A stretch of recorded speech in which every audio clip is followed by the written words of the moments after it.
Episode 6 तलवार कला 2 हॉन्फ हॉन्फ हॉन्फ। लाल आंखों के साथ मैं रस्सी से नीचे उतरता रहा।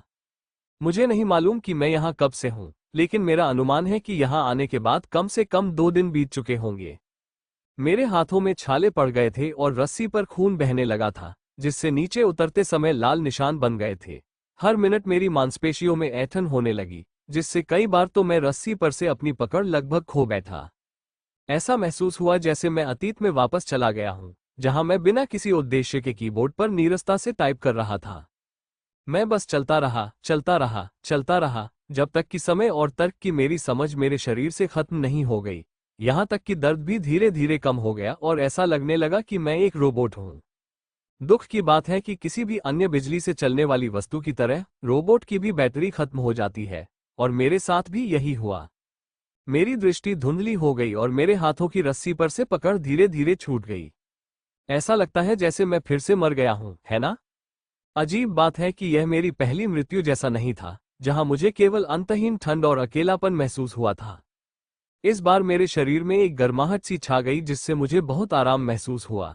ऐसा लगा जैसे मैं अपनी माँ के गर्भ में वापस आ गया हूं और माँ का निरंतर पोषण और संरक्षण पा रहा हूं। मुझे बुरा नहीं लगा। Dong Dong Dong. अचानक मुझे घंटी बजने की तेज आवाज सुनाई दी, जिससे मेरा दिमाग घूम गया और मेरी आंखें खुल गईं। अभी क्या हुआ? अचानक सीधा बैठते ही मैंने पाया कि मेरा शरीर पसीने से भीगा हुआ है। अपने शरीर को छूते हुए मैंने पाया कि मैं एक छोटे से बिस्तर के ऊपर लेटा हुआ था और चादरें पसीने से भीगी हुई थीं। अपने हाथों को देखते हुए मुझे उस भयानक दृश्य का कोई निशान नहीं दिखाई दिया जब मैं रस्सी से नीचे उतर रहा था। इधर उधर देखते हुए मैंने आखिरकार अपने आसपास के माहौल पर ध्यान दिया। मैं एक छोटे से कमरे में था, जिसमें जापानी तातामी शैली का फर्श था।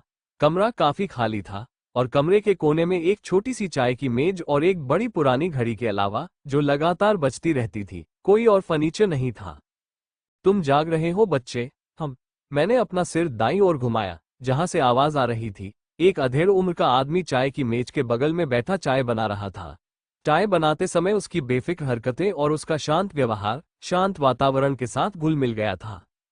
चाय की खुशबू से पूरा कमरा भर गया और मैं कुछ पल के लिए आराम करने लगा, लेकिन ज्यादा देर तक नहीं। मैं तुरंत बिस्तर से बाहर निकला और अपने सामने खड़े अजनबी को सावधानी से देखने लगा। गहरे काले बाल, गहरी काली आंखें तथा कठोर किंतु दयालु चेहरा। शांत हो जाओ बेटा, मैं तुम्हें कुछ नहीं करूंगा। आप कौन हैं? मैंने बिना कोई झिझक के सावधानी से पूछा। यदि मुझे ये यकीन न होता कि जब मैं पहले कमरे की जांच कर रहा था तो वह वहां नहीं था, तो मैं इतना सतर्क नहीं होता जितना कि अब हूं। एक मास्टर, वह निश्चित रूप से मेरे स्तर से परे एक मास्टर थे। केवल वही व्यक्ति जो मेरे स्तर से कहीं ऊपर था, अचानक बिना मेरी जानकारी के प्रकट हो सकता था। अपने हाथ की मुट्ठी को थपथपाते हुए, जैसे कि उसे कुछ याद आ गया हो, कठोर दिखने वाले अधेड़ व्यक्ति ने मेरी ओर देखा और बोला, आह, ये सही है। मैंने अभी तक अपना परिचय नहीं दिया है ना? हल्के से मुस्कुराते हुए उसने अपना दाहिना हाथ मेरी ओर बढ़ाया।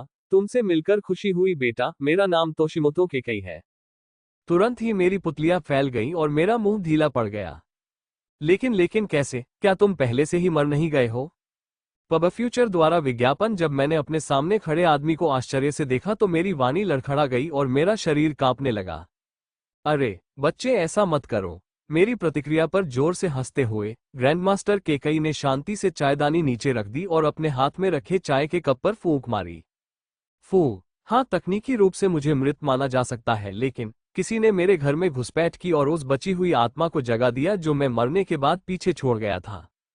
आर अवशेष आत्मा। एक बार जब कोई विशेषज्ञ एक निश्चित रैंक पर पहुंच जाता है तो वह आत्मा विभाजन नामक एक प्राचीन चीनी तकनीक सीख सकता है।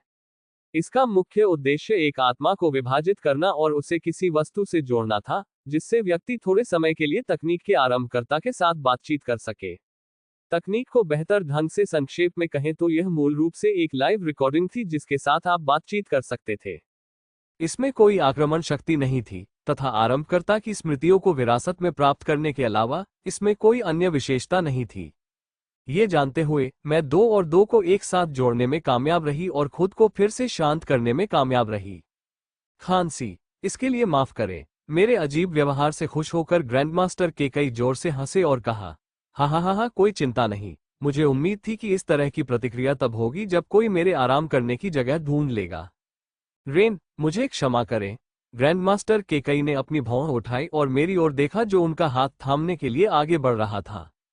मेरा नाम रेन है, रेन डोवा। आह, यह सही है। मैं कितना असभ्य था, मैंने अभी तक आपका नाम नहीं पूछा था। आपसे मिलकर खुशी हुई, रेन। मेरा हाथ पकड़कर हम दोनों ने एक दूसरे की ओर देखा और हाथ मिलाया। कृपया बैठ जाओ, मुझे चाय की मेज के पास बैठने का इशारा करते हुए ग्रैंडमास्टर केकई ने चीनी मिट्टी का चायदानी लिया और उसमें रखी सामग्री को फेंक दिया। हरा या काला? चलो हरे रंग के साथ चलते हैं। हल्के से मुस्कुराते हुए ग्रैंडमास्टर केकई ने चाय की पत्तियों को बर्तन में डाला और धीरे धीरे बर्तन के अंदर गर्म पानी डाला ताकि पत्तियां बर्तन में भिगो सकें और डूब सकें। जब ग्रैंडमास्टर केकई ने पानी को धीरे धीरे काला होते देखा तो उन्होंने एक उदास आह भरी और उनके चेहरे पर पुरानी यादें उभर आईं। आप जानते हैं कि मैं भी कभी आपकी तरह युवा और मूर्ख था। अपने समय में मैं जापान नामक देश में रहता था। ये दुनिया की सबसे खूबसूरत जगहों में से एक थी। यहाँ ऊंचे और खूबसूरत पहाड़ थे, गुलाबी रंग के झरने थे जो सकुरा के खिलने के कारण थे, बढ़िया खाना और मंत्रमुग्ध कर देने वाला सितारों से भरा आसमान। कुछ लोग तो इसे धरती का स्वर्ग तक कहते थे। ग्रैंडमास्टर केकई को अपने अतीत के बारे में याद करते देख मैं तुरंत सीधा होकर बैठ गया और उनकी बातों पर ध्यान देने लगा। मैं उसके अतीत के बारे में और अधिक जानने के लिए उत्सुक था, जो कि मैं पहले से ही जानता था, लेकिन मैंने उसके प्रति सम्मान के कारण उस पर पूरा ध्यान दिया। यद्यपि वह एक काल्पनिक पात्र था जिसे मैंने बनाया था, वो तब की बात है और यह अब की बात है। वह अब एक काल्पनिक पात्र नहीं था और ये दुनिया अब एक उपन्यास नहीं थी, यह वास्तविक था। और मेरे सामने जो व्यक्ति था वह ग्रैंडमास्टर केकई था, एक महान योद्धा जिसने लाखों लोगों की सुरक्षा के लिए अपना जीवन बलिदान कर दिया। अपने अतीत को याद करते हुए कमरे की छत की ओर देखते हुए ग्रैंडमास्टर केकई के चेहरे पर एक उदास और त्रासद मुस्कान उभरी। इस आपदा से पहले मेरी एक खूबसूरत पत्नी और बेटी थी। उस समय मैं केंडो प्रशिक्षक के रूप में काम करता था और हालांकि मैं ज्यादा नहीं कमा पाता था, फिर भी मैं खुश था। यह एक साधारण लेकिन फिर भी संतुष्टिदायक जीवन था। लेकिन तभी अचानक हम पर यह हमला हुआ। जापान में आए भयंकर भूकंप ने हर जगह सुनामी पैदा कर दी। पूरी तरह से अराजकता फैल गई क्योंकि लोग मारे गए और घर नष्ट हो गए। जिस दुनिया को हम जानते थे वह ढहने लगी। सौभाग्य से उस समय मेरी पत्नी और बेटी जापान से बाहर मेरे साथ विमान में यात्रा कर रहे थे और इस तरह हम इस आपदा से अपेक्षाकृत अप्रभावित रहे। लेकिन अचानक ग्रैंडमास्टर केकई ने चाय का कप कसकर पकड़ लिया और उनका चेहरा क्रोध से जलने लगा। तभी दूसरी विपत्ति घटित हुई। एक गहरी सांस लेकर उन्होंने अपना भाषण जारी रखने से पहले खुद को शांत करने की कोशिश की। चमगादड़ जैसे पंख और तीखे सींग वाले विशालकाय काले जीव रहस्यमयी द्वारों से निकले जो पूरी दुनिया में दिखाई दिए। पहले तो उन्होंने कुछ नहीं किया, वे बस हवा में खड़े रहे और शांति से हमें देखते रहे जैसे कि वे किसी प्रयोगशाला के अंदर चूहे हों। आज भी मुझे उनकी घमंडी आंखें और खौफनाक मुस्कान याद है जो हमारी निराशा पर आनंद लेती थी। कांपते हाथों के साथ ग्रैंडमास्टर केकई ने सीधे मेरी ओर देखा। यद्यपि माना जाता था कि वह एक अवशिष्ट चेतना है, फिर भी मैं उसकी आंखों में छिपी उदासी और पीड़ा को स्पष्ट रूप से देख सकता था, क्योंकि उसके झुर्रियों वाले चेहरे पर क्रिस्टल की तरह आंसू बह रहे थे। जैसे ही उन्होंने हमें कमजोर समझा, उसका चाय का प्याला जो पहले से ही हिल रहा था और भी अधिक जोर से हिलने लगा तथा उसका भाव जो पहले से ही स्थिर था पूरी तरह से बिखर गया, क्योंकि उसके चेहरे पर और अधिक आंसू बहने लगे। उन्होंने मेरी पत्नी और बेटी को मुझसे छीन लिया। कांपते शरीर के साथ ग्रैंडमास्टर केकई, नहीं तोशिमोतो केकई, जो एक पिता और पति दोनों थे, ने अपने प्रियजनों की मृत्यु पर शोक व्यक्त करते हुए अपने चेहरे पर आंसू बहने दिए। मेरे सामने कमजोर दिखने वाले आदमी को टूटते हुए देखकर मैंने चुप रहना चुना और धैर्यपूर्वक उसके शांत होने का इंतजार किया। मेरे सीने में हल्का सा दर्द हुआ, क्योंकि मेरा एक हिस्सा इस आदमी की त्रासदी के लिए खुद को जिम्मेदार महसूस कर रहा था। अपनी आंखें पोंछते हुए ग्रैंडमास्टर केकई खड़े हुए और शांति से मेरी ओर चले आए। माफ करें, आपको ये देखना पड़ा। नहीं, मैं समझता हूं। मैंने भी अपना सिर हिलाया और उठ गया। कुछ सेकंड तक एक दूसरे की आंखों में आंखें डालकर देखते रहने के बाद ग्रैंडमास्टर केकई अचानक मुस्कुराए और मेरे कंधे पर थपथपाया। अच्छा, ऐसा लगता है कि मेरी किस्मत इतनी खराब नहीं है। मेरे पास से गुजरते हुए उन्होंने शोजी जापानी शैली का दरवाजा खिसकाया और कमरे से बाहर चले गए। उन्होंने मुझे भी उनके पीछे आने का इशारा किया। मेरे पीछे आओ। जैसे ही मैं कमरे से बाहर निकला, मैं दंग रह गया। मेरे सामने एक अद्भुत सुंदर बगीचा था। मैं वहां चुपचाप खड़ा था और उस दृश्य को देखकर मंत्रमुग्ध हो गया, जिससे मेरी सांसें अचानक रुक गई थीं। तक तक तक बगीचे के आसपास हरे भरे पौधे खिले हुए थे और बीच में एक बड़ा पारदर्शी तालाब था जिसमें कई अलग अलग आकार की कोई मछलियां स्वतंत्र रूप से तैर रही थीं। पक्षी स्वतंत्र रूप से घूमते और बादल रहित नीले आकाश में चहचहाते थे। और कभी कभी आपको बगीचे में लगाए गए बांस के फव्वारे की दोहरावदार लेकिन सुकून देने वाली आवाज सुनाई देती थी। मैं जितना अधिक बगीचे में घूमता रहा उतना ही अधिक मैं आसपास के दृश्य से मंत्रमुग्ध होता गया। तालाब के पास पहुंचने पर मुझे लाल और सफेद रंग की अलग अलग कोई मछलियां पानी की सतह पर हल्की सी झांकती नजर आई, मानो उन्हें हमारी उपस्थिति का पता चल गया हो। तालाब के बीच में एक छोटा सा टापू था जो एक छोटे लकड़ी के पुल से जुड़ा हुआ था। पुल पार करते हुए एक बार फिर मेरी सांसें थम सी गईं।